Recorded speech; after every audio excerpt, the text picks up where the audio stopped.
기도란 무엇인가, 이런 제목으로 함께 말씀의 은혜를 나누고자 합니다. 하나님께서는 천연계를 통해 우리에게 말씀하고 계십니다.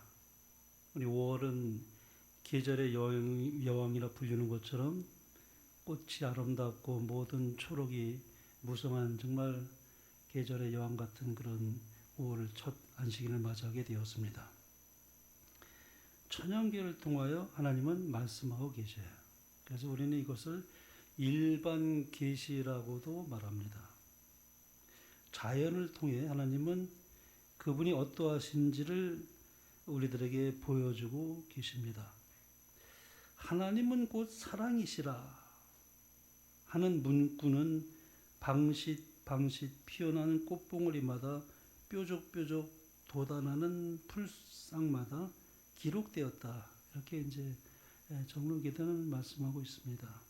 구체적으로 천연기를 통해서 하나님은 어떻게 우리에게 말씀하고 계시는가 한번 생각해 보기를 원합니다. 예를 들어 해는 날마다 떠오르고 있습니다.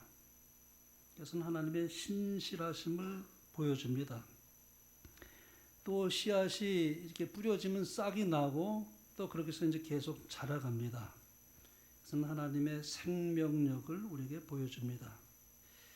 이 세상에 어느 누구도 생명을 만들어낼 수 있는 존재는 없습니다. 또 자라게 할 수도 없어요. 그래서 우리가 식물이 이렇게 씨앗이 뿌려지고 우미 트고 자라가는 것을 보면 하나님의 생명력을 우리가 거기서 보게 됩니다. 또 계절이 바뀝니다. 지금 우리가 5월 정말 아주가 우리가 계절의 그 여왕의 그 아름다움을 만끽하고 있는데요. 계절이 바뀌는 것은 하나님께서 어떠한 분이신지를 그분의 성품을 또 보여주기도 합니다. 사람은 참 이 감정이 죽 끓듯이 변덕이 심하다 그런 표현을 하죠. 근데 하나님은 변하지 않으시는 분이셔요. 회전하는 그림자도 없다. 그렇게 성경은 말씀하고 있습니다. 그러므로 계절은 계속해서 이렇게 말씀하고 계십니다. 나는 항상 동일하게 일하고 있다. 변치 않으셔요. 계절이라는 것이 흐름이 있어요. 봄은 시작을 알립니다. 또 여름은 성장을 보여줍니다. 가을은 열매를 또 맺습니다. 겨울은 또 준비와 그런 어떤 쉼의 시간을 우리에게 알려줍니다. 이렇게 끊임없는 순환과 법칙이 천연계에 존재합니다. 다 때가 있습니다. 농사를 지을 때도 절기가 있어요.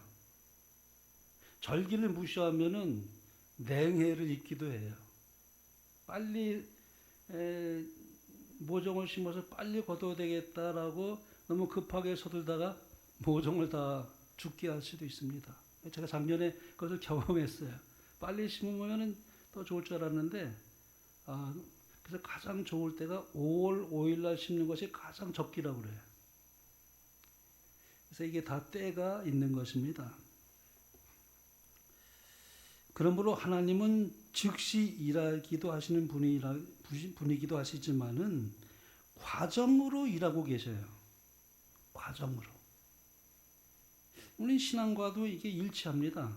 갈라디아 6장 9절에 보면 이런 말씀이 기록되어 있어요. 우리가 선을 행하되 낙심하지 말지니 포기하지 아니하면 때가 이름에 거두리라. 우리가 낙심하지 않습니다. 우리가 어떤 것이든지 선을 행할 때에 그것이 아무런 유효함이 없는 것처럼 보인다 할지라도 그러나 때가 되면은 여기 말씀하시기를 거둘 때가 올 것이다. 그렇게 말씀하고 있습니다. 하나님은 기다리시는 분이셔요. 하나님은 절대 조급한 분이 아니세요. 사람은 때로는 조급합니다. 하나님은 이 자연의 특징을 보면은요, 씨를 뿌리면 바로 열매를 맺는 일이 없어요. 어떤 식물든지 바로 씨 뿌리자마자 열매를 맺는 식물을 봤습니까? 없어요. 야고보서 5장 7절에 보면은 그러므로 형제들아 주께서 강림하시기까지 길이 참으라. 보라 농부가 땅에서 나는 귀한 열매를 바라고 길이 참아 이른 비와 늦은 비를 기다리나니 그랬어요. 그래서 하나님은 이렇게 서두르지도 않으시고 때를 따라 이루십니다.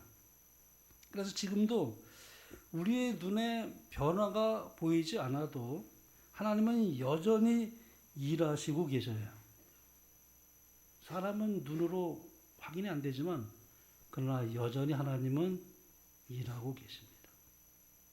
말하자면 하나님은 숨은 시간에도 일하시고 계셔요. 겨울이 주는 의미가 그와 같습니다. 이 겉으로는 죽은 것 같아요.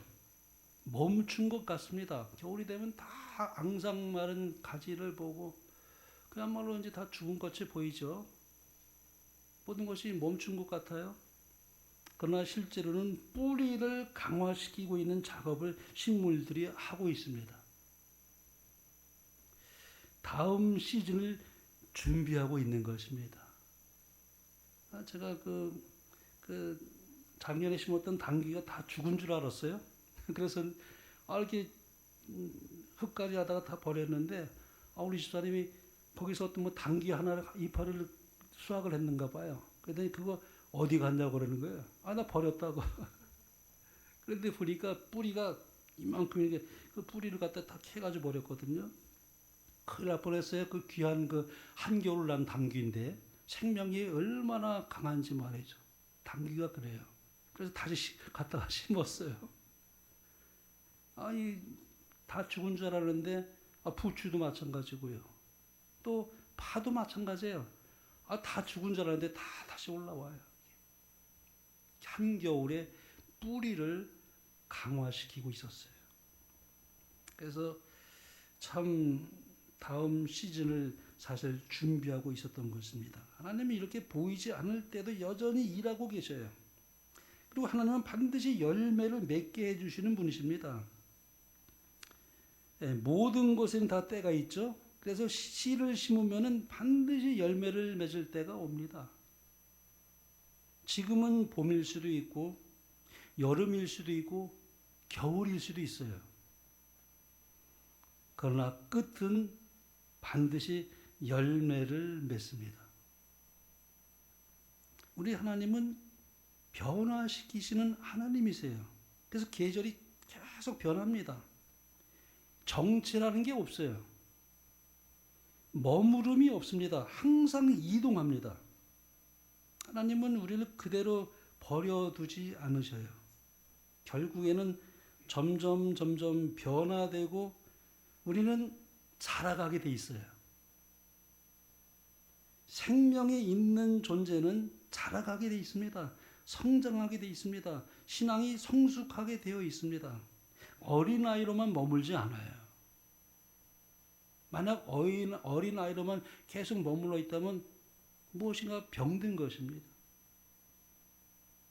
그러므로 계절은 그 과정 속에서 때를 따라 하나님께서는 우리를 변화시킨다는 증거를 우리에게 보여주고 있습니다. 그러므로 지금 나의 상태가 무엇이든지 또 어떠하든지 하나님께서는 이미 다음 시즌을 준비하고 계세요. 우리 각 사람의 삶이 그렇습니다. 겨울이 있어도 실망하지 말라, 절망하지 말라. 봄은 반드시 온다고 그렇게 기별을 전하고 있습니다. 그래서 저는 옛날에는 가을을 좋아했는데요. 젊었을 때는. 근데 지금 제가 봄을 좋아합니다. 나이가 들었나? 이상하게 봄이 더 좋아요. 생명의 기운을 느끼는 것이 참 좋습니다. 이렇게 천연계는 말을 하고 있지는 않지만 침묵 속에서 가장 크게 외치는 설교자라고 말할 수 있어요.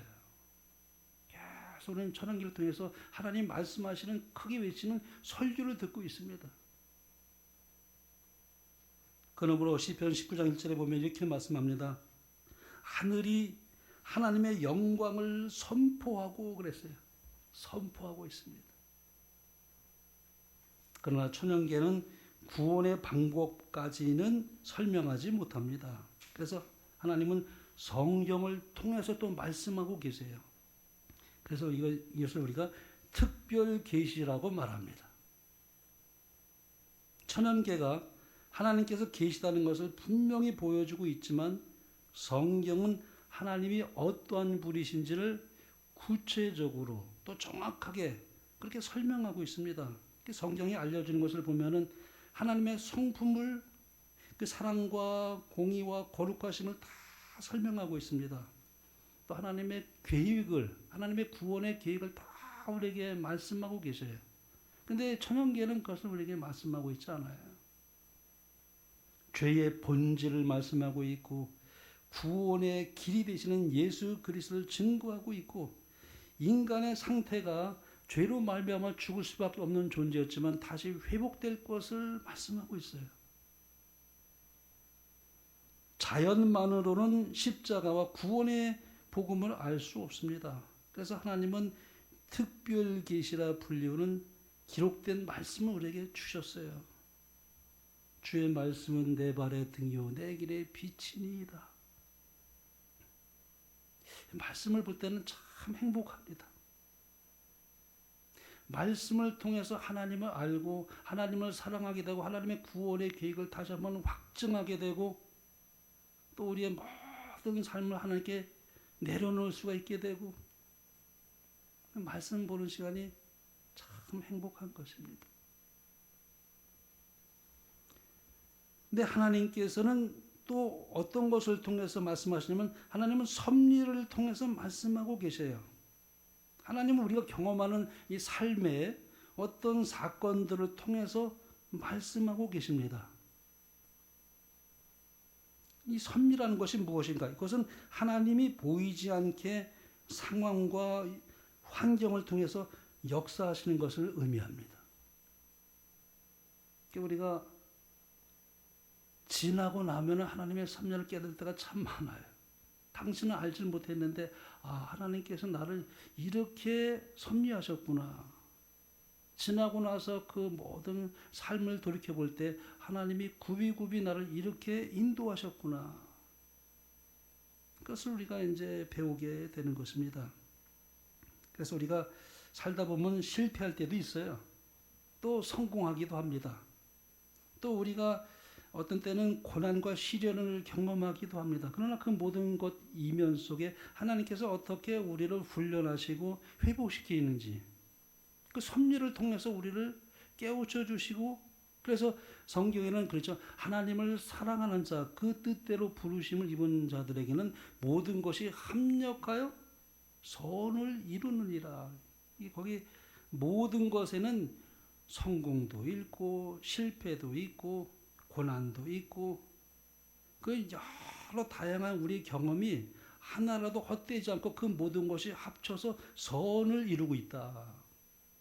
그래서 우리가 너무 자고하지도 않아요. 너무 우리가 또 너무 그것 때문에 낙심하지도 않아요. 또 시험에 낙방할 수도 있죠. 아주 우리가 절망합니까? 그런다고? 그 속에서 또 교훈을 얻는 것입니다. 그래서 우리가 참 어떤 경우에는 그 정말 성령의 감화를 통해서 우리 하나님께서 말씀하고 계시는데 그래서 이걸 우리가 이제 뭐라고 얘기를 하냐면은 이제 내면 계시다 그렇게 또 말씀해요. 성령의 감화를 통해서 말씀하시는데 내면 계시라는 말을 우리가 신학적으로 이렇게 말씀하고 있는데요. 성령께서 마음에 말씀하는 것입니다. 어떤 방식인가? 양심을 통해서 말하기도 하고 말씀을 읽을 때 또 어떤 때는 마음에 찔림을 받기도 합니다. 그리고 죄를 깨닫고 하나님께 돌이키고 싶은 마음이 막 생길 때도 있습니다. 하나님, 제가 우리 하나님 앞에 정말 부끄러운 저희들의 모든 삶을 하나님께 내려놓습니다. 이제는 제 모든 삶을 다 청산하고 하나님께 다시 나아가기를 원합니다. 하나님은 말씀을 통해서 양심을 통해서 우리에게 말씀하고 계셔요. 때로는 책망을 주기도 하고 마음에 깊은 깨달음을 주며 감동을 주기도 합니다. 이것은 사람이 경험하는 단순한 감정이 아니라 성령께서 양심과 마음을 통해 직접 사람에게 말씀하시는 것입니다. 그래서 같은 성경을 읽어도 어떤 사람은 변화되고 어떤 사람은 변화되지 않아요. 같은 말씀을 읽었는데 어떤 같은 말씀을 들었는데 어떤 사람은 감동을 받고 어떤 사람은 전혀 감동을 받지 못하는 경우도 있어요. 왜 그럴까요? 성령의 감화력이 그 사람에게 있고 없고 차이 때문에 그렇습니다. 그래서 우리는 언제나 하나님의 성령의 감화하심에 마음이 열려 있어야 돼요. 진리의 성령이 오시면 너희를 모든 진리 가운데로 인도하시리라 그랬습니다. 이렇게 하나님께서는 한 가지 방법이 아니라 이런 네 가지 통로를 제가 이제 말씀을 드렸습니다. 천연계를 통해서 말씀하시고, 성경을 통해서 말씀하시고, 섭리를 통해서 말씀하시고, 또 성령의 감화를 통해서 우리에게 끊임없이 말씀하고 계십니다. 또 동시에 사용하기도 하셔요. 이 네 가지는 절대 분리되지 않아요. 말씀과 성령은 항상 일치합니다. 말씀 따로 성령 따로 절대 그런 일이 있을 수 없어요. 성령과 성경은 절대로 모순되지 않습니다. 그리고 하나님께서 역사하시는 섭리도 말씀과 어긋남이 없어요. 지나고 나면 하나님의 말씀이 이렇게 적용이 됐구나. 천연계 또한 하나님의 성경이 하나님과 항상 동일한 분임을 증거해요. 하나님은 사랑이시라고. 하나님 지금도 그래서 침묵하고 계시지 않아요. 얼마나 감사합니까? 우리 귀가 열려 있기만 한다면은 하나님이 주시는 음성을 끊임없이 우리는 듣고 삽니다. 하나님은 절대 침묵하고 계시는 분이 아니세요. 그런데 문제는 하나님이 말씀하지 않으시는 것이 아니라 사람들이 그것을 듣지 않는 것이 문제입니다. 자연을 보면서도 느끼지 못하고 성경을 읽으면서도 깨닫지 못하고 사건을 경험하면서도 하나님의 섭리를 해석하지 못하고 또 성령의 음성을 무시하는 것입니다. 이렇게 하나님께서는 자연을 통해서 성경을 통해서 섭리를 통해서 또한 성령의 감화하심을 통하여 말씀하고 계십니다. 그런데 신앙생활을 위해서 이것들만으로는 충분하지 않다는 것입니다. 이것이면 충분하지 않을까요?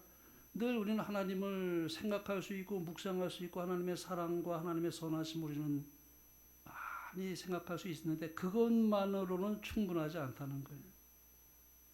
왜냐하면 하나님과의 관계가 중요한데 그건 대화이기 때문에 그렇습니다. 대화이기 때문에 그래요. 물론 하나님께서는 성경을 통해 우리에게 끊임없이 말씀하고 계시는데 또 말씀을 통해서 깨달음을 얻습니다. 근데 우리의 신앙생활이 여기에 멈추어서는 안 된다는 것입니다. 말씀만 보는 것만으로는 충분치 않다는 것입니다. 한 아이가 있었어요. 이 아이는 부모님 말씀에 참 잘 순종하는 아이였어요.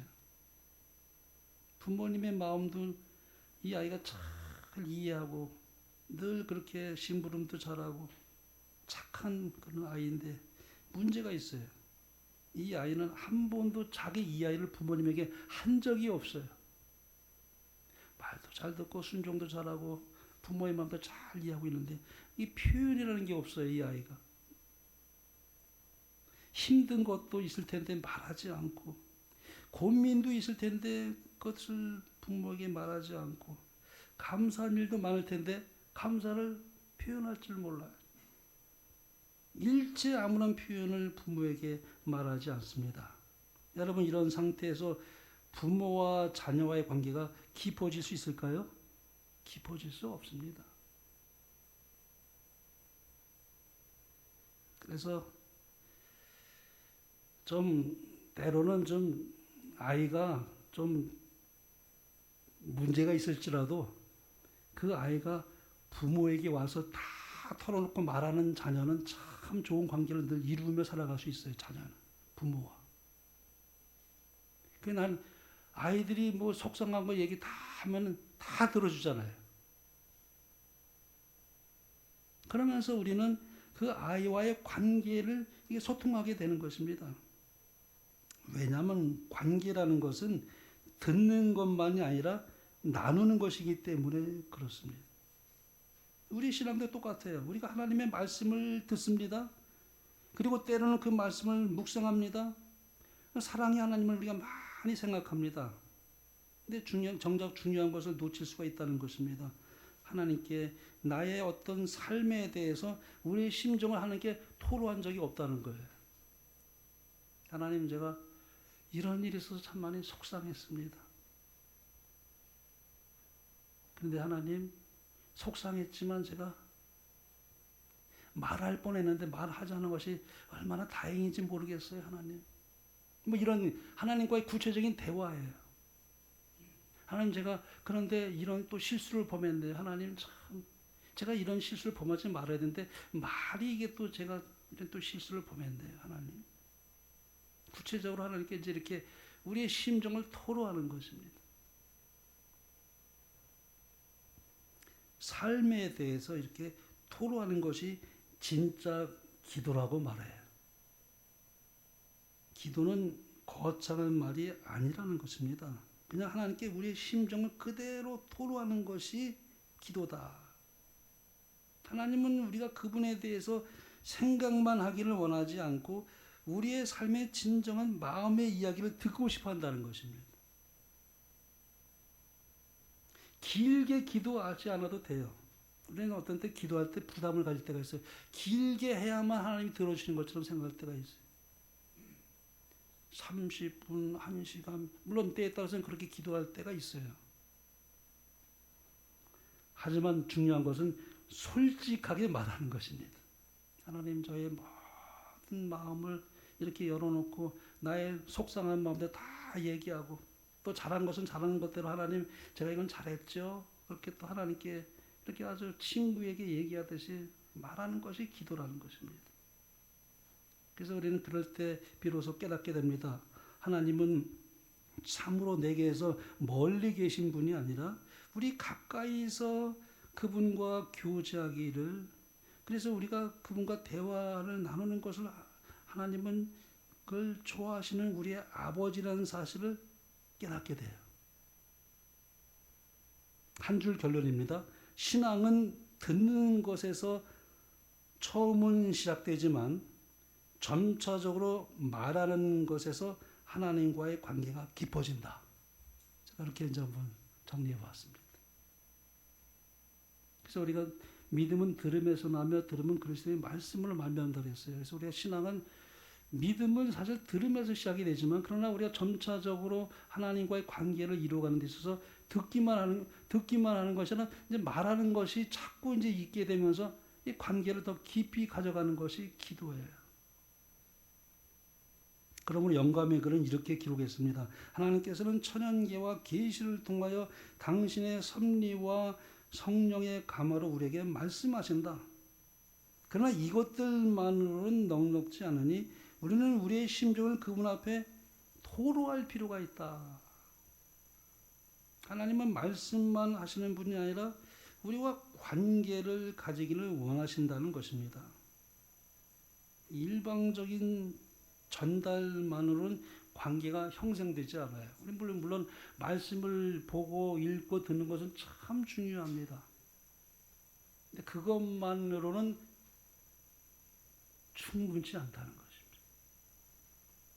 대화는 쌍방향이어야 돼요. 일방적으로 듣기만 하면 안 돼요. 이게. 부모와 자녀의 관계도 마찬가지예요.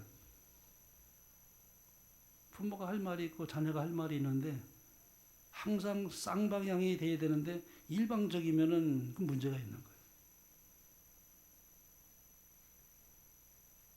그래서 우리의 심정을 그분 앞에 토로할 필요가 있다라고 말씀합니다. 이 토로한다는 말이 참 이게 무슨 말인가? 자기의 존재 전체를 하나님 앞에 이렇게 열어놓는 것을 의미합니다. 이것이 바로 영적인 생명과 힘을 얻는 것이다라고 영감의 글은 그렇게 말씀해요. 기도에서 힘을 얻는 거예요. 기도에서 생명을 얻는 것입니다. 물론 우리가 말씀을 통해서 생명을 얻죠.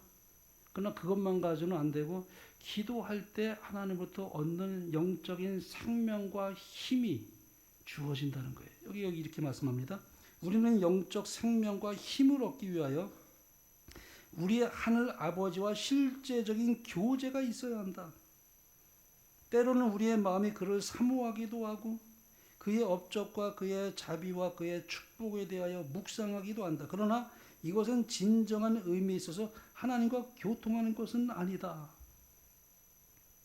제가 이 말씀 읽고 좀 깜짝 놀랐어요. 난 말씀만 읽으면 하나님과 교통하는 줄 알았는데 그게 아니에요. 왜 이것이 진정한 의미에서 하나님과 교통하는 것이 아니라고 말씀할까요? 우리가 영적인 생명과 힘을 얻기 위해서는 하나님과 실제적인 교제가 있어야 한다고 말씀합니다. 왜냐하면 생명은 하나님과의 연결에서 나오기 때문에 그렇습니다. 하나님과 연결해서 생명이 나옵니다. 가지가 나무에 붙어 있어야 알 수 있듯이 사람은 하나님과 연결되어 있을 때만 영적인 생명이 유지됩니다. 그리고 살 수가 있어요. 이 가지가 원가지에 붙어 있지 않으면 말라 죽게 되고 마는 것처럼 우리의 영적인 삶도 항상 그리스도와 연결이 돼 있으면은 내가 생명이 있고 주님과의 교통을 통해서 끊임없이 영적인 생명과 힘을 얻는다고 그렇게 말씀하고 있습니다. 하나님은 우리에게 다양한 방식으로 말씀하시지만 우리는 기도를 통해서 하나님과 살아있는 관계로 들어가야만 그 관계 속에서 하나님부터 영적인 생명과 능력이 실제로 공급을 받는다고 정록이든 그렇게 설명하고 있습니다. 그래서 하나님이 이제 나의 실제 동행자가 되는 거예요. 하나님이 나와 동행하시는 분이다. 길을 걸을 때나 무엇을 할 때든지 의논하고 또 속상한 것은 속상한 대로 말하고 또 내가 잘못한 것은 그 즉시 자복하고 넘어질 때일지라도 다시 한번 주님을 바라보며 그 방향에서 다른 데로 내가 시선을 돌리지 않고 갈 수 있는 것은 뭐냐면은 그 하나님과의 관계입니다. 이 주님이 우리의 동행자가 되기 때문에 그렇습니다. 그래서 구체적으로 나의 삶에 대하여 토로한 일이 없이 생각만 해서는 안 된다는 거예요. 왜냐하면 인격과 인격의 만남이기 때문에 그렇습니다. 사람과의 관계에서도 마찬가지예요. 어떤 사람은 우리가 참 존경할 수 있어요. 근데 생각만 하는 것은 교제가 아니에요. 그 사람을 아무리 존경한다 할지라도 생각만 해서는 교제가 이루어지는 것은 아니에요.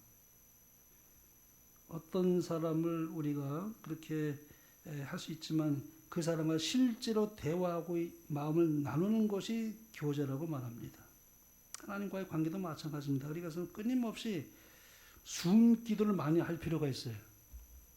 숨기도라는 말을 쓰는데요. 이거는 뭐냐면 말을 아주 짤막하게 하나님과의 그 관계에서 이렇게 말하는 기도를 숨기도라고 해요.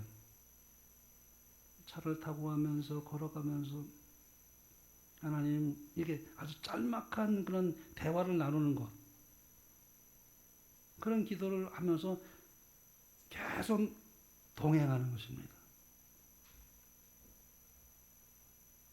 그런데 우리가 그 단계에 머물러 있지 않고 말씀만 묵상하고 또 감동도 받고 찬양도 하지만은 구체적으로 하나님께 말씀하지 않기 때문에 하나님은 위대한 존재로는 그렇게 남아있지만 가까이 계시지 않는 분으로 생각이 될 수 있는 것이 교제가 없기 때문이라고 여기 영감의 글은 그렇게 말씀하고 있습니다.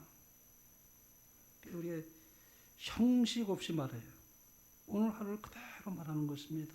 하나님 오늘 이런 일이 있었는데 제 마음이 참 힘들었습니다. 이런 부분에서 제가 참 잘못했습니다. 하나님 도와주세요. 길게 할 필요도 없어요. 솔직하면 충분하다는 것입니다. 묵상은 하나님을 바라보는 것이고 교통은 하나님과 함께 실제로 사는 경험이다. 그래서 진짜 신앙의 능력은 언제 시작되느냐? 물론 말씀의 깨달음에서 오지만은 내 삶이 하나님과 진정으로 대화를 나눌 때부터 시작이 된다고 말씀합니다. 오늘 그래 정로기도는 그렇게 설명하고 있습니다. 우리는 영적 생명과 힘을 얻기 위하여 우리의 하늘 아버지와 실제적인 교제가 있어야 한다. 우리의 실생활에 대해서 그에게 무엇을 말하는 것이 있어야 한다.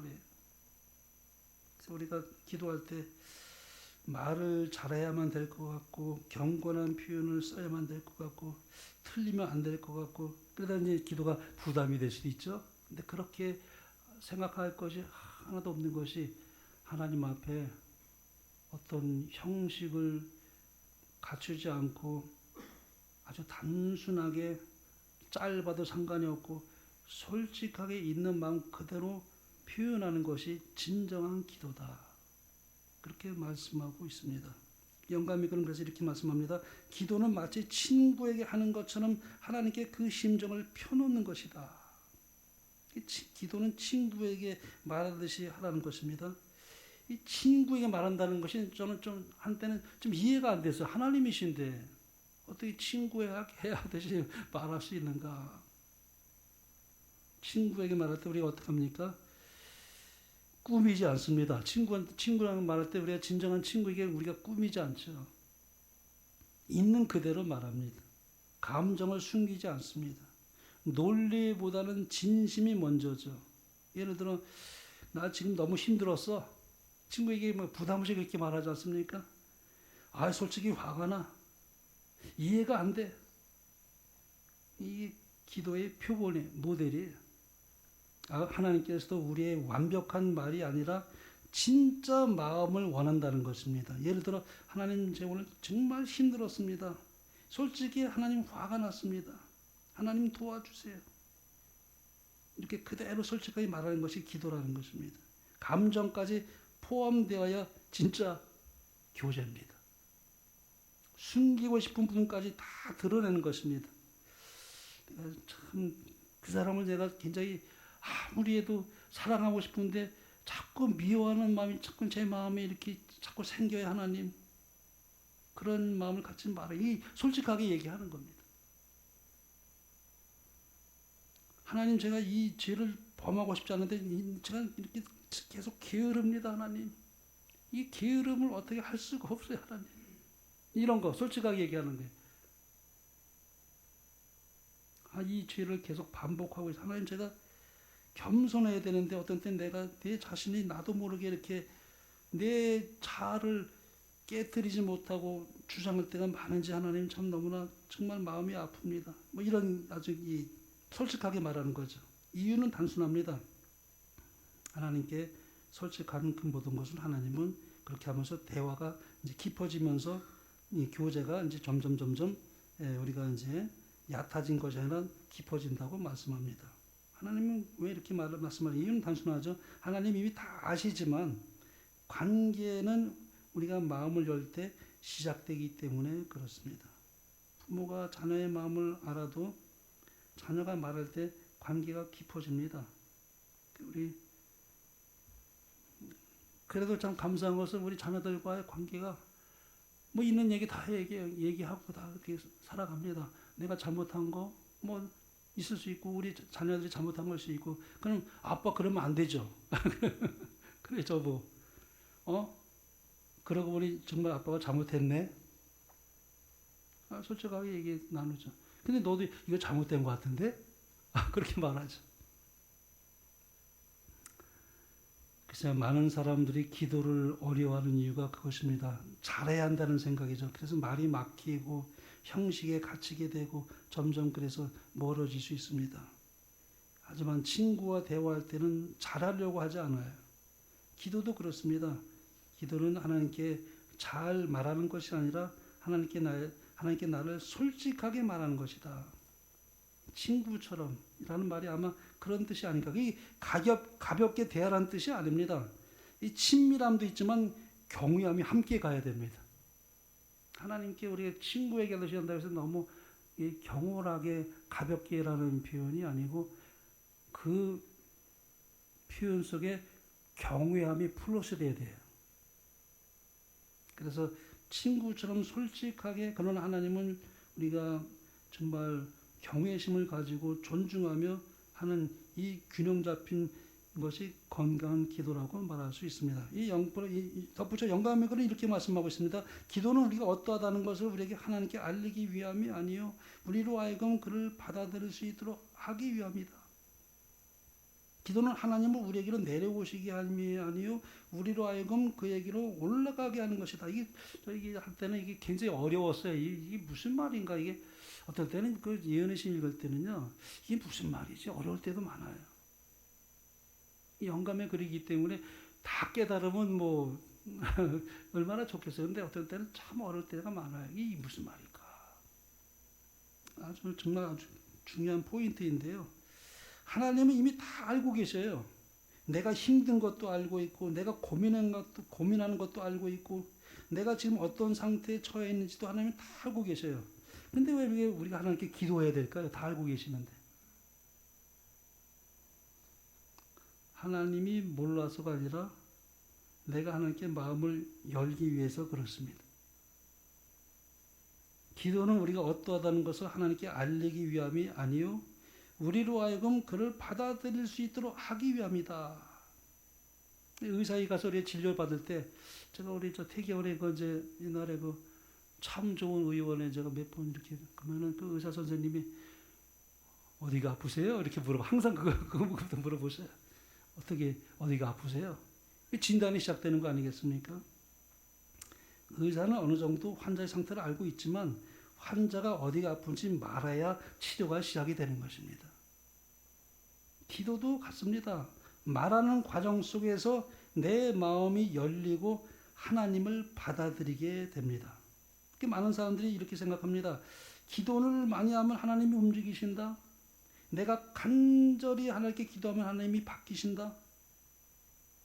하나님이 변하는 게 아니라 내가 변하는 것이 많은 경우에 그래요. 기도는 하나님을 우리에게로 내려오시게 함이 아니요 우리로 하여금 그에게로 올라가게 하는 것이다.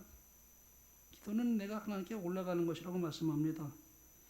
이 말의 핵심이 무엇일까요? 기도를 하면 무엇이 달라질까요?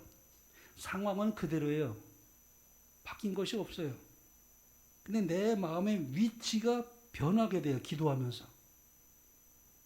예를 들면 기도하기 전에는 걱정과 근심이 눌려 있었어요. 불안함이 있고 또 짜증도 날 수도 있어요. 근데 기도한 후에는 마음이 이제 정리가 되는 거예요. 보는 시선도 넓어져요.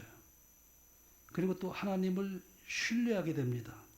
상황은 그대로인데 내가 달라진 것입니다. 기도하면서. 이것이 바로 하나님께 올라간다는 의미라고 말할 수 있습니다. 문제가 그대로인데 마음에 설명할 수 없는 평안이 밀려옵니다. 걱정과 근심이 물러갑니다.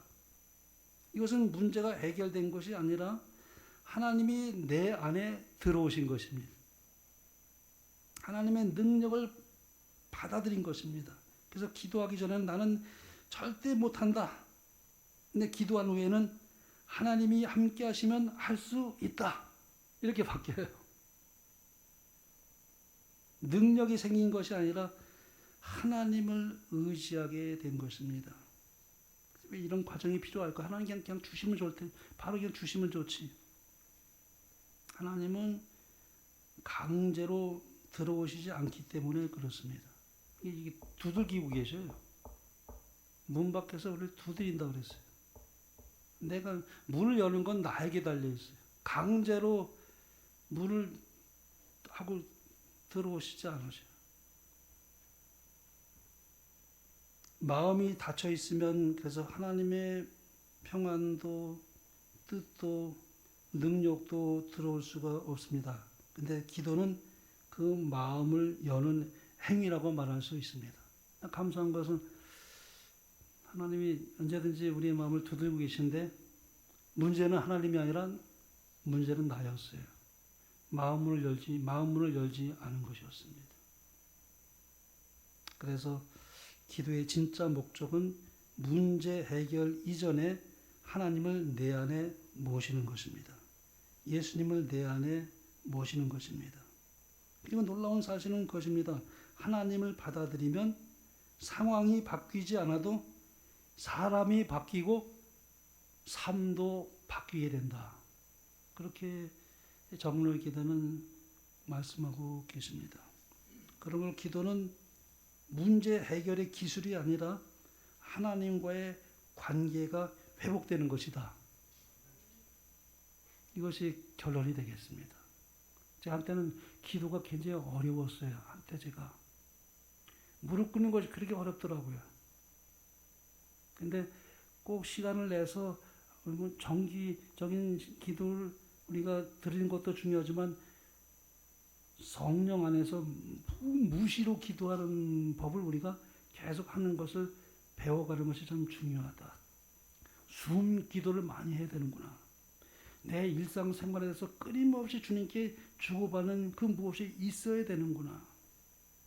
운전하면서도 기도할 수 있고, 하다못해 제가 여기 텃밭에 화분을 심는데도, 화분에 그 무엇을 심는데도 기도하면서 이거 하게 되고, 이렇게 하나하나 뭘 하더라도 작은 우리의 일상생활에서 주고받는 어떤 관계, 그것이 기도이기 때문에 그렇게 하면서 끊임없이는 주님과 동행할 수 있게 돼요.